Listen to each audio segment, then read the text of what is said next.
Hello dear students, आज इस video में हम लोग डिस्कस करेंगे एक समान आवेशित ठोस अचालक गोले के कारण वैद्युत क्षेत्र की तीव्रता। इससे पिछले वीडियो में हमने आपसे डिस्कस किया था एक यूनिफॉर्म इनफाइनाइट लेंथ की एक चादर थी, उसकी वजह से हमने आपको वैद्युत क्षेत्र निकाल कर उसकी तीव्रता उसकी वजह से कितनी आएगी वो हमने आपको बताया था इससे पिछले वीडियोज़ में। हालांकि हम लोग ये पढ़ चुके हैं कि यदि एक समान आवेशित ठोस चालक गोला हो तो उसकी वजह से इलेक्ट्रिक फील्ड उसके इनसाइड, उसके आउटसाइड और उसके सरफेस पर कितनी होगी, है ना। बट यहाँ पे कंडक्टर ना होके इंसुलेटर मेरे पास है, अचालक गोला है। देखते हैं अचालक गोले की वजह से इलेक्ट्रिक फील्ड कितना आती है तीनों पोजीशंस पे, यानी बाह्य बिंदु पर कितना इलेक्ट्रिक फील्ड आएगी, आंतरिक बिंदु पर कितना इलेक्ट्रिक फील्ड आएगी और उसके सरफेस पर, ये जो मेरे पास नॉन कंडक्टर मटेरियल है इसके सरफेस पर, इसके अंदर, इसके बाहर, तीनों जगहों पे कितना इलेक्ट्रिक फील्ड आएगा ये आज फाइंड आउट करेंगे। जैसा कि आपको पता है कि किसी इंसुलेटर यानी अचालक पदार्थ को जब हम चार्ज सप्लाई करेंगे तो वो सारा का सारा चार्ज इस अचालक गोले के सरफेस पर या यूं कहिए इसके आंतरिक पृष्ठ पर ही फैला रहता है, ठीक है। जबकि कंडक्टर में क्या था, यानी चालक पदार्थ में क्या था, जब आपने उसे चार्ज एक्सेस चार्ज सप्लाई किया था तो वो चार्ज उसके अंदर ना रह के, उसके आयतन में न रह के वो उसके पृष्ठ पर फैल गया था। बट इंसुलेटर में ऐसा नहीं होगा, अचालक पदार्थों में ऐसा नहीं होगा। आप जिस हिस्से को चार्ज सप्लाई करेंगे वो चार्ज उस हिस्से में जाके स्टोर्ड हो जाएगा। ये इंसुलेटर में ये कहानी है, ठीक है। तो देखते हैं कैसे इसका प्रूफ करेंगे।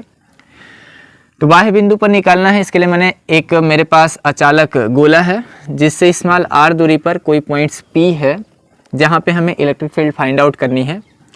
तो इसके लिए आपको पता है कि फर्स्ट ऑफ ऑल आप जब गॉस लॉ का एप्लीकेशंस यानी अनुप्रयोग पढ़ते हैं तो इस गोले के अंदर कितना चार्ज स्टोर है ये पता करने के लिए आपको एक गॉसियन सरफेस की ज़रूरत पड़ती है। तो हमने इस गोले के चारों तरफ एक गॉसियन पृष्ठ लिया है जो कि इस P पॉइंट से होके जाएगा, क्योंकि जो भी आप गॉसियन सरफेस सेलेक्ट करेंगे वो इस P पॉइंट से पास आउट होना चाहिए और उसका सेंटर इसी अचालक गोले के सेंटर के ही संपाती होना चाहिए, ठीक है। ऐसा करने से बेनिफिट ये होगा कि यहाँ से रेडियस हर एक पार्ट पे इक्वल होगी और इलेक्ट्रिक फील्ड इंटेंसिटी जो उसकी दिशा होगी ई का मैग्नीट्यूड जो ई का होगा वो रेडियली आउटवर्ड यानी बाहर की तरफ होगा। और एरिया वेक्टर आप इस गोले के किसी भी सरफेस पे लेंगे तो वो पृष्ठ के लंबवत बाहर की तरफ होता है। वैद्युत क्षेत्र की तीव्रता की बात करें तो ये गोला पॉजिटिवली चार्ज्ड है, जिसकी वजह से इस P पॉइंट्स पर इलेक्ट्रिक फील्ड का डायरेक्शन पॉजिटिव चार्ज से दूर होता है। ये बात आपको पता है, ठीक है। ये बेसिक बातें हैं, हर एक वीडियो में ये बातें आपको बताते आ रहा हूँ कि यदि धनावेश है तो उसके वजह से किसी भी पॉइंट्स पे इलेक्ट्रिक फील्ड का डायरेक्शन उस पॉजिटिव चार्ज से दूर होता है। यदि ये गोला निगेटिवली चार्ज होता तो उस केस में एरिया वेक्टर तो सरफेस के लंबवत बाहर की तरफ होता, बट इलेक्ट्रिक फील्ड इस गोले की ही तरफ होती है ना, जो अचालक गोला है इसकी तरफ होती। तो आज स्टार्ट करते हैं, इसे कैसे प्रूफ करेंगे देखते हैं। तो फर्स्ट ऑफ आप लिखेंगे कि माना स्मॉल r त्रिज्या का एक गोलीय गॉसियन पृष्ठ खींचा, या फिर ऐसे लिख सकते हैं कि माना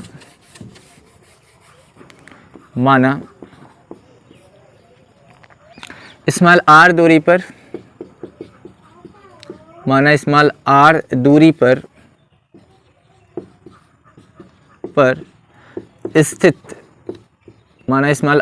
पर स्थित किसी बिंदु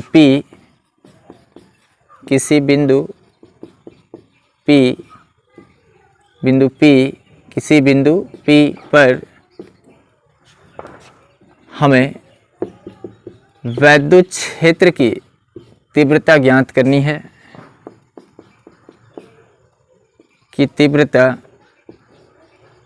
वैद्युत क्षेत्र की तीव्रता ज्ञात करनी है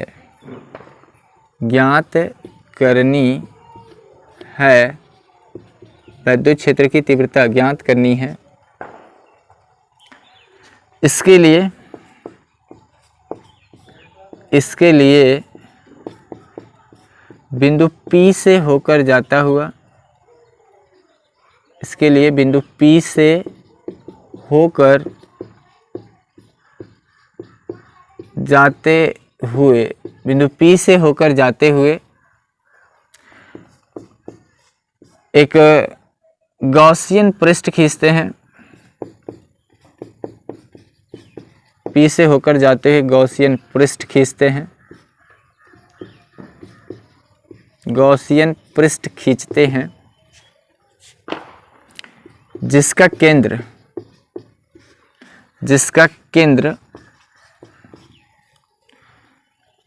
O है, जिसका केंद्र O है। पृष्ठ पर एक सूक्ष्म क्षेत्रफल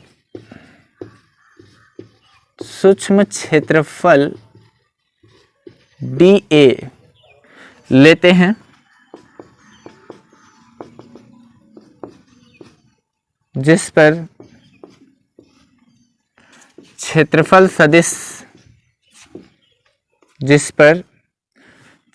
सदिश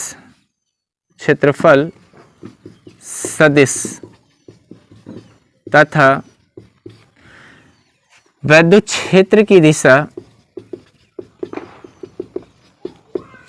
की दिशा पृष्ठ के लंबवत बाहर की ओर है। यानी आपको ये लिखना पड़ेगा इस फिगर्स में कि फर्स्ट ऑफ ऑल आपने क्या क्या किया है। तो आपने अचालक गोले के केंद्र से स्मॉल r दूरी पर कोई बिंदु P स्थित है जहां आपको वैद्युत क्षेत्र ज्ञात करना है। तो इसके लिए आपने P से होकर जाता हुआ तथा O केंद्र वाला एक गोलीय गॉसियन पृष्ठ खींचते हैं और इस गॉसियन पृष्ठ पर एक सूक्ष्म अवयव dA लेते हैं, जहां पर वैद्युत क्षेत्र की तीव्रता की दिशा इस धन आवेश के वजह से दूर होगी इससे, तथा इस P बिंदु पर या इस अचालक जो छोटा सा मेरे पास एरिया है इसके वजह से इस पर जो एरिया वेक्टर का डायरेक्शन होगा वो बाहर की तरफ होगा, पृष्ठ के लंबवत बाहर की तरफ। को पता है कि यदि आप एक गोला कंसीडर करेंगे, एक ठोस गोला, तो उस पर किसी भी हिस्से पर आप एरिया वेक्टर निकालेंगे तो एरिया वेक्टर ठोस गोले के कहाँ होगा, बाहर की तरफ ही होगा। कहाँ पर होगा, पृष्ठ के परपेंडिकुलर बाहर की तरफ। अंदर वाला कंसीडर नहीं करते हैं, बाहर वाला लेते हैं। तो ये तो इसके बारे में आपको लिखना पड़ेगा इस तरह से। उसके बाद आपको इस P पॉइंट्स पर इलेक्ट्रिक फील्ड फाइंड आउट करने के लिए इस छोटे से पीस की वजह से पहले फ्लक्स निकालना पड़ेगा। जैसे इस छोटे से पीस की वजह से फ्लक्स आ जाएगा, आपको इस पूरे पार्ट से फ्लक्स पता करने के लिए आपको इंटीग्रेट कर देना पड़ेगा इस पूरे पार्ट को, जिसकी वजह से इस गोली गॉसियन पृष्ठ से कितना फ्लक्स पास आउट हो रहा है या कितनी इलेक्ट्रिक फील्ड आ रही है वो आपको पता लग जाएगा। तो ये मैंने लिख दिया है। इसके नीचे मैं आपको प्रूफ करके दिखाता है ना, ये इसके बारे में है, फिगर के बारे में। इसी के नीचे हम ये सिद्धि कर रहे हैं, ठीक है। तो देखो हम फ्लक्स निकालेंगे इस ठोस गोले से, जो अचालक गोला मेरे पास है कैपिटल R रेडियस का, उसके वजह से गुजरने वाला कितना फ्लक्स आएगा वो पता करते हैं, ठीक है। तो गुजरने वाला फ्लक्स है ना, गुजरने वाला flux phi is equal to होगा मेरे पास total integration of E dot D A, vector E dot D A. इसे ब्रेक करेंगे तो total integration of E into D A into cos of theta. ध्यान से देख के बताइए, इस पॉजिटिव चार्ज की वजह से इलेक्ट्रिक फील्ड का डायरेक्शन से दूर होगा और एरिया वेक्टर भी इधर ही होगा, अर्थात दोनों के दोनों पैरेलल कह लीजिए, या फिर दोनों के दोनों एक दूसरे के ऊपर कोइंसाइड करेंगे, कोइंसाइड करेंगे, अर्थात समपाती होंगे। तो उस केस में थीटा कितना होगा, 0 डिग्री। यहाँ पे जो कास ऑफ थीटा आएगा वहाँ पे कास थीटा के प्लेस पर आपको 0 डिग्री राइट डाउन करना पड़ेगा। कास 0 का वैल्यू 1 होता है। और इस O पॉइंट से इस गोले के किसी भी पृष्ठ पर आप एरिया वेक्टर का मैग्नीट्यूड देखेंगे तो हर जगह यूनिफॉर्म होगा, एक समान होगा, क्योंकि सिमेट्री है और रेडियस हर जगह सेम होगी। तो E आपका एज ए कांस्टेंट होगा, ये इंटीग्रेशन से बाहर निकलेगा। DA यहाँ पे बचेगा और कास ऑफ 0 का वैल्यू 1 होता है। अब यहाँ DA आप इकट्ठा करेंगे तो ये जो गोला मेरे पास है, गोले का पृष्ठीय क्षेत्रफल आ जाएगा। अब इस गोले का जो पृष्ठीय क्षेत्रफल आएगा इस गोले का जो पृष्ठीय क्षेत्रफल आएगा उसकी रेडियस कितनी है ये आपको पता करना है, ठीक है। तो ये जो डी ए इकट्ठा कर रहे हैं आप इस वाले का इकट्ठा नहीं कर रहे हैं, किसका इकट्ठा कर रहे हैं, इस गॉसियन पृष्ठ का इकट्ठा कर रहे हैं। और गॉसियन पृष्ठ की रेडियस कितनी है, कैपिटल आर। तो यहाँ पर डी ए के प्लेस पर क्या राइट डाउन करेंगे, 4 pi small are square, 4 pi small are square. तो फाई इज इक्वल टू आएगा E into D A is equal to लिखेंगे अब 4 pi small are square, 4 pi small are square, ठीक है। तो यहाँ पे क्या राइट डाउन करेंगे, 4 पाई स्मॉल आर स्क्वायर। इसे हम इक्वेशन 1 बनाते हैं। उसके बाद आपको पता है कि इस गोले में कितना फ्लक्स पास आउट होगा या फिर कितना चार्ज है। फर्स्ट ऑफ ऑल आपको ये पता करना पड़ेगा कि इसके अंदर चार्ज कितना है। तो नीचे की चीज़ों को इरेज करते हैं।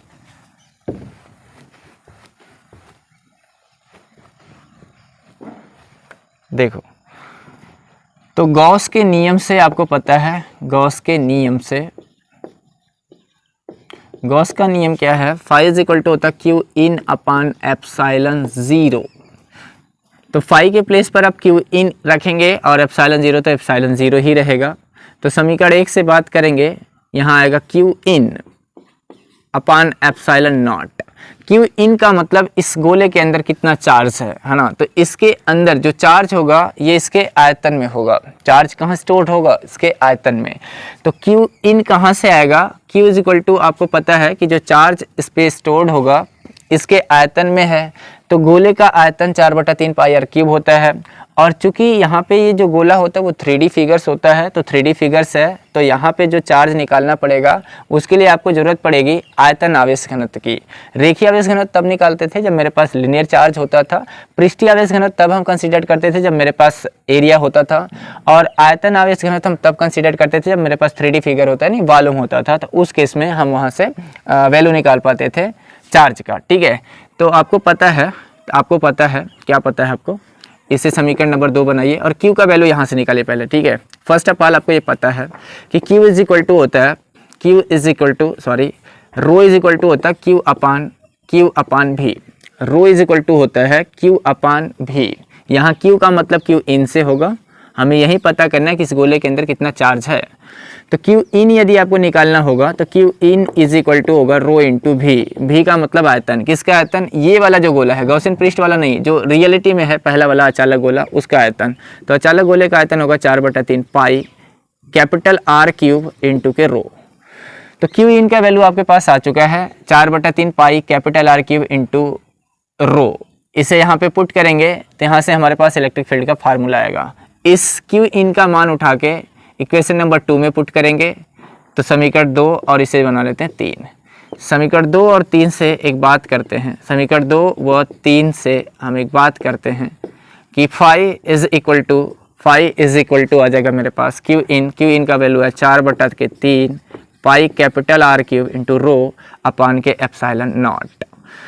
अब इसका वैल्यूज जो फाई का मान आया है इसे उठा के इक्वेशन नंबर 1 में पुट करेंगे। इस फाई का मान उठा के इक्वेशन नंबर 1 में क्या करेंगे, पुट करेंगे। तो देखते हैं कितना आता है फ्लक्स, है ना।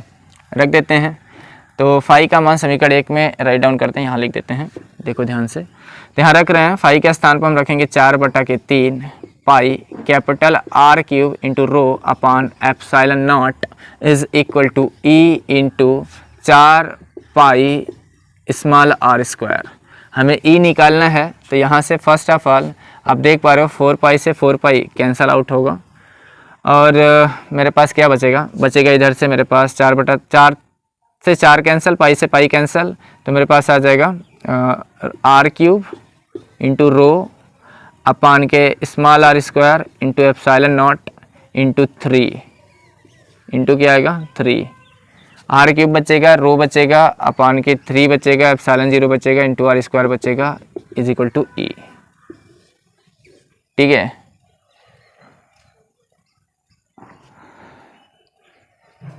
पॉज करते हैं। तो यहाँ से ये जो फार्मूला आया है, ये फार्मूला इलेक्ट्रिक फील्ड का रो के टर्म में आया है। यानी आयतन आवेश घनत्व के पद में यदि इलेक्ट्रिक फील्ड का फार्मूला आपसे पूछा जाएगा तब के केस में आप ये फार्मूला अप्लाई करेंगे, ठीक है। इसका एक फार्मूला और डिराइव हम कर सकते हैं, यानी बना सकते हैं। देखो कैसे, दूसरा फार्मूला ये भी बन सकता है कि यदि phi is equal to E into 4 pi small are square है, और गॉस के नियम के हिसाब से phi is equal to Q in upon epsilon 0 होता है। तो इसे यहाँ पर रख के एक नया फार्मूला भी आप डिराइव कर सकते हैं। हालांकि उस सूत्र की भी ज़रूरत पड़ती है हमें न्यूमेरिकल सॉल्व करने में। इस सूत्र की ज़रूरत कभी कभार के एक का दो का सवाल में पड़ती है, तो हम वो सूत्र भी बना लेते हैं और एक कंपेयर करेंगे कि जो सूत्र मेरे पास नॉन कंडक्टर की वजह से इलेक्ट्रिक फील्ड का आ रहा है, क्या वही फार्मूला मेरे पास कंडक्टर की वजह से भी आ रहा था। तो इक्वेशन फर्स्ट व सेकंड से एक कंपेयर करते हैं, देखते हैं यहाँ से क्या फार्मूला आता है। फाई के स्थान पे हम क्यू इन अपन एप्सिलॉन 0 रखेंगे, और क्यू इन का मतलब होगा कि इसके अंदर जितने भी चार्ज होंगे उसे क्यू हम मान रहे हैं, इतने आयतन में जो चार्ज होगा उसे क्यू मान रहे हैं। तो Q upon epsilon 0 is equal to आएगा E into 4 pi small are square. तो ई इज इक्वल टू मेरे पास आ जाएगा, यहाँ से यदि बात करें कि ई इज इक्वल टू बताइए, तो आपका जवाब होगा sir 1/4 pi epsilon naught into Q upon R square, Q by R square. यानी आप देख पा रहे हैं कि E is equal to 1/4 pi epsilon 0 Q by R square. ये जो फार्मूला आ रहा है ये कहाँ आ रहा है, ये आउटसाइड में है। कहाँ पे आ रहा है, इलेक्ट्रिक फील्ड इंटेंसिटी का वैल्यूज आउटसाइड में है। अचालक कंडक्टर जो है, अचालक गोला जो मेरे पास है, उससे किसी आर दूरी पर, उसके बाहर किसी बिंदु पर हमें वैद्युत क्षेत्र की तीव्रता निकालना था। तो जो सूत्र आ रहा है 1/4 pi epsilon 0 Q by R square, यही सूत्र बिंदु आवेश के कारण वैद्युत क्षेत्र की तीव्रता का भी आता है, जिसमें क्यू बाई आर होता है, क्यू बाई आर स्क्वायर।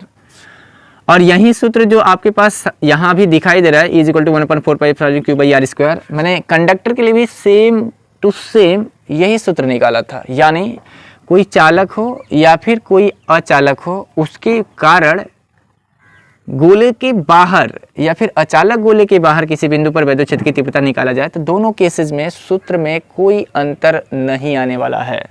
ठीक है, ये ऐसा फील हो रहा है कि जितने भी चार्ज इसके आयतन में स्टोर्ड हैं, ये सारे के सारे चार्ज कहाँ हैं, इसके सेंटर पे। ऐसा फील हो रहा है इस फार्मूले को देख के, ड्यू टू पॉइंट चार्ज ऐसा फीलिंग्स आ रही है जब इलेक्ट्रिक फील्ड की इंटेंसिटी हमने निकाला था, ड्यू टू पॉइंट चार्ज की वजह से। ठीक है, तो ये था ई आउट, यानी इलेक्ट्रिक फील्ड इंटेंसिटी का वैल्यू गोले के बाहर, अचालक गोले के बाहर किसी बिंदु पर यदि पूछा जाएगा, तो आपको फार्मूला याद होना चाहिए 1/4 pi epsilon 0 Q by R square. ये आर क्या है, तो उस अचालक गोले के केंद्र से बाह्य बिंदु की दूरी है। ठीक है, अच्छा सतह पर पूछेगा तब क्या आएगा, तो दूसरा सूत्र बना देते हैं सतह के लिए। ठीक है, तो पॉइंट नंबर दूसरा हेडिंग कर लेंगे, गोले के सतह पर वैद्युत क्षेत्र की तीव्रता। पॉइंट नंबर 2 बना लेंगे, क्योंकि 3 जगह पे हमें इलेक्ट्रिक फील्ड फाइंड आउट करना है। अभी हमने बाह्य बिंदु पर निकाला है, फिर सतह पर बात करेंगे। सतह पर, तो देखो सतह पर निकालेंगे तो उस केस में क्या होगा, स्मॉल आर और कैपिटल आर इक्वल हो जाएंगे। क्यों, क्योंकि जो पॉइंट्स आप P इस गोले के बाहर आपने कंसीडर किया है, उसे अब आपको इस गोले के सतह पर मानना पड़ेगा। तो उस केस में स्मॉल आर और कैपिटल आर दोनों क्या हो जाएंगे, इक्वल। तो इस केस में आप यहाँ लिख सकते हैं small r is equal to capital R. तो सूत्र में कोई चेंजेस नहीं आएगा। ई सरफेस हम लिख दे रहे हैं, सरफेस, ई सरफेस निकालेंगे तो आएगा 1/4 pi epsilon 0 into Q upon small r के प्लेस पर आपका मर्जी, आप कैपिटल आर लिख सकते हो, कैपिटल आर के प्लेस पर आप स्मॉल आर लिख सकते हो। ये फार्मूला तब इस्तेमाल करेंगे जब सरफेस पर पूछा जाएगा इलेक्ट्रिक फील्ड इंटेंसिटी तब। और यदि वो हमसे पूछता है ई का जो वैल्यूज़ है वो डेंसिटी के टर्म में पूछेगा, तब कौन सा सूत्र इस्तेमाल करेंगे, तो उस केस में जो आर क्यूब है, रो है, अपन 3r स्क्वायर है, इसे भी हम capital R square write down कर सकते हैं। और एप्सिलॉन 0 एज ए कांस्टेंट है, रो तो फिक्स रहेगा, आर स्क्वायर से आर कैंसिल होगा। तो उस केस में इलेक्ट्रिक फील्ड इंटेंसिटी का वैल्यू जो डेंसिटी के टर्म में आएगा सरफेस पर, वो कुछ यूँ आएगा, r into rho upon 3 into epsilon not. ठीक है, यदि डेंसिटी के टर्म में सवाल देता है, घनत्व के पद में हमसे पूछता है, तब आप ये सूत्र अप्लाई करेंगे। ठीक है, और थर्ड केस इसमें बनेगा जब हम इसके अंदर, ये जो मेरे पास अचालक गोला है, इसके अंदर कहीं पे P पॉइंट्स कंसीडर करेंगे और उसके वजह से पता करना चाहेंगे कि कितना इलेक्ट्रिक फील्ड पास आउट हो रहा है। तो वो कैसे निकालेंगे, ध्यान से देखिए।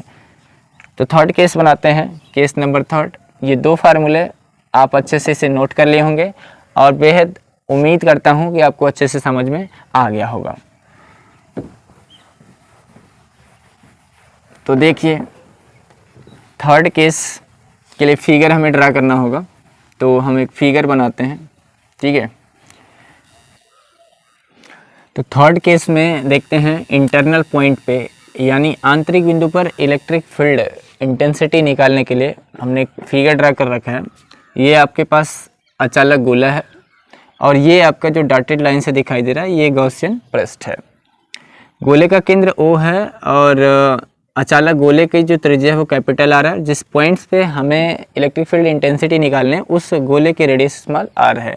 उसी गोले की त्रिज्या पर इस कोई हम छोटा सा पार्ट लिए हैं, छोटा सा एरिया लिए हैं dA, जिस पॉइंट पर जिसका नाम P पॉइंट्स है, P पॉइंट्स नाम दिया है, वहाँ पे हमें इलेक्ट्रिक फील्ड फाइंड आउट करनी है। तो इसके लिए हमने क्या किया कि इस P पॉइंट से होकर जाते हुए एक गॉसियन सरफेस खींचा है जिसका सेंटर O है और P पॉइंट्स पर इलेक्ट्रिक फील्ड का जो डायरेक्शन होगा पॉजिटिव चार्ज की वजह से आपको पता है कि धन आवेश से दूर होगा और एरिया वेक्टर तो हर जगह इस पर पृष्ठ के परपेंडिकुलर बाहर की तरफ होगी।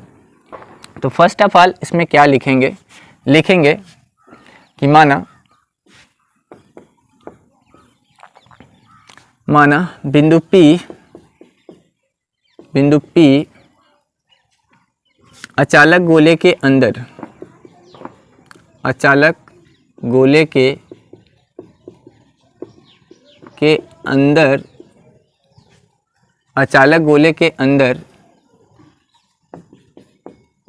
केंद्र से स्मॉल r दूरी पर स्थित है, जहां हमें क्या करना है, वैद्युत क्षेत्र ज्ञात करना है।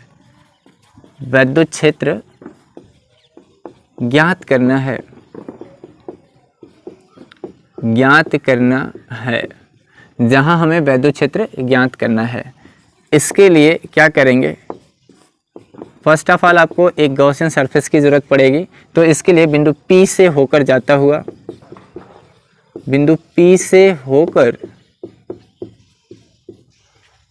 हुए एक गॉसियन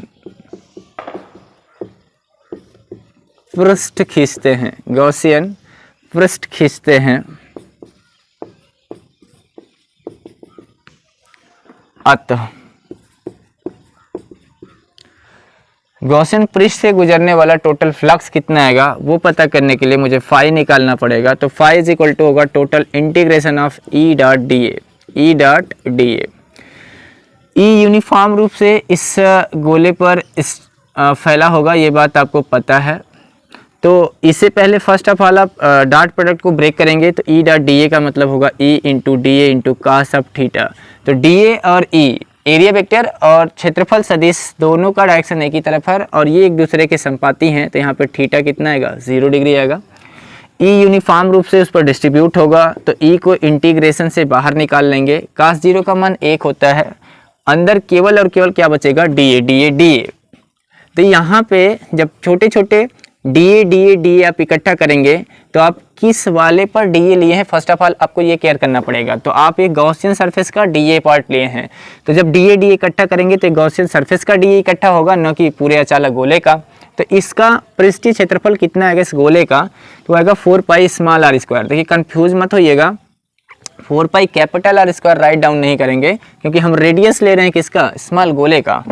तो यहाँ पे DA के प्लेस पर रखा जाएगा 4 पाई स्मॉल r स्क्वायर। तो यहाँ से मेरे पास आ गया E 4 pi small r square into E, ठीक है।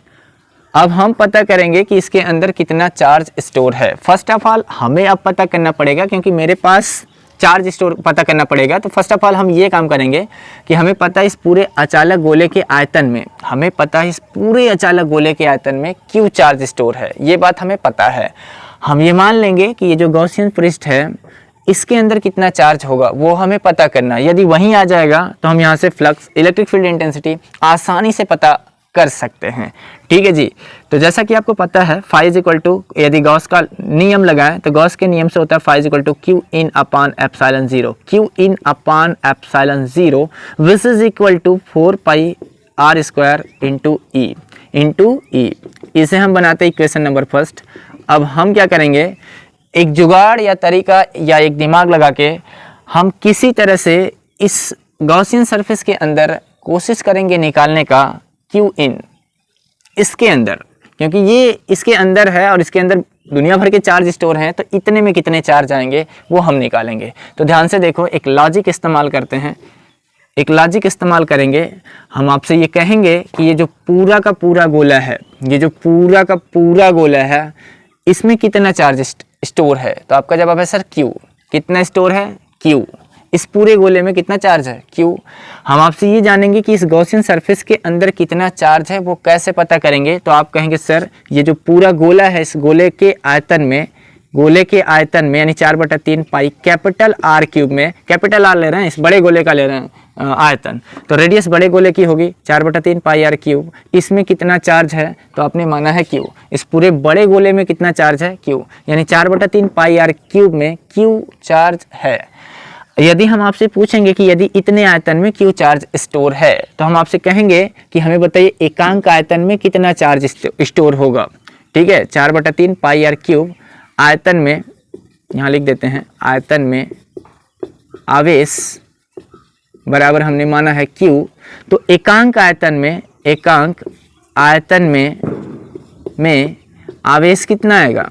तो जवाब होगा सर इतने में यदि क्यू है तो एकांक में कम ही होगा। कम का मतलब क्या करेंगे? डिवाइड करेंगे, तो क्यू अपान 4/3 पाई कैपिटल आर क्यूब आएगा। अब याद करो किस में निकालना है? छोटे वाले गॉसियन सरफेस की वजह से निकालना है। तो इस छोटे वाले गॉसियन सरफेस की रेडियस स्मॉल आर है, यानी हमें पता करना है कि 4/3 pi small are cube, 4/3 pi small are cube आयतन में आवेश कितना होगा, जिसे हम क्यू इन कह रहे हैं, इसमें कितना चार्ज स्टोर होगा। तो उसके लिए हमें गुणा कर देना पड़ेगा Q into 4/3 pi capital are का क्यूब इंटू, हमें गुणा करना पड़ेगा इसमें, इंटू किसका? 4/3 पाई स्मॉल आर क्यूब का। ठीक है, ध्यान से देखो, 4/3 पाई से 4/3 pi cancel, Q into R cube बटा कैपिटल आर क्यूब आएगा। क्यू देखो ध्यान से, ऊपर क्या बचेगा? Q into R cube upon small are cube. इस क्यू इन का मान उठा के धीरे से क्वेश्चन नंबर फर्स्ट में राइट डाउन करेंगे और फार्मूला आपको मिल जाएगा। तो रखते हैं समीकरण 1 में, क्यू इन का मान समीकरण 1 में रखेंगे। तो ऊपर की चीज़ें इरेज कर देते हैं, यहाँ इसे मिटा देते हैं। पे है इज इक्वल टू आएगा 4 pi small are square into E. 4 pi तो बचेगा ही, यहाँ से जो कैंसिल होने वाला चीज़ है वो आर स्क्वायर से आर कैंसिल होगा। तो मेरे पास आएगा क्या? ई इज इक्वल टू आ जाएगा मेरे पास, यहाँ से 4 पाई एप्सिलॉन 0 को एक साथ रखेंगे तो 1/4 पाई एप्सिलॉन नॉट इंटू, यहाँ से बचेगा मेरे पास क्यू और आर अपान के नीचे मेरे पास आर का क्यूब बचेगा। ये फार्मूला हम तब अप्लाई करेंगे जब मेरे पास अचानक गोले के कारण विद्युत क्षेत्र की तीव्रता पूछी जाएगी, लेकिन गोले के अंदर पूछी जाएगी। तो अचानक गोले के कारण विद्युत क्षेत्र की तीव्रता गोले के अंदर कितनी होगी, तब के केस में ये फार्मूला अप्लाई किया जाएगा। अच्छा, एक बड़ी बात और कि यदि आपके दिमाग में ये प्रश्न उठे कि सर यदि इलेक्ट्रिक फील्ड इंटेंसिटी का वैल्यू उसके सेंटर पर पूछा जाए, तब यदि केंद्र पर पूछा जाएगा तो क्या होगा इलेक्ट्रिक फील्ड इंटेंसिटी का वैल्यूज़। तो सेंटर पे जब पूछा जाएगा तो उस केस में आपको पता है कि केंद्र पर जैसे ही आएगा, केंद्र पर पूछेगा तो आपके पास आर आएगा क्या? रेडियस ही 0 हो जाएगी। और जैसे आर स्मॉल आर 0 होगा तो क्या ई का मान कुछ आएगा? जवाब होगा 0। तो अचानक गोले के कारण उसके सेंटर पॉइंट पे इलेक्ट्रिक फील्ड इंटेंसिटी निकालेंगे तो वो भी कितना आएगा? 0। तो आज के लिए बस इतना ही करते हैं, शेष चीज़ें हम आपको नेक्स्ट वीडियो में प्रोवाइड कराएंगे। Thanks for watching my videos.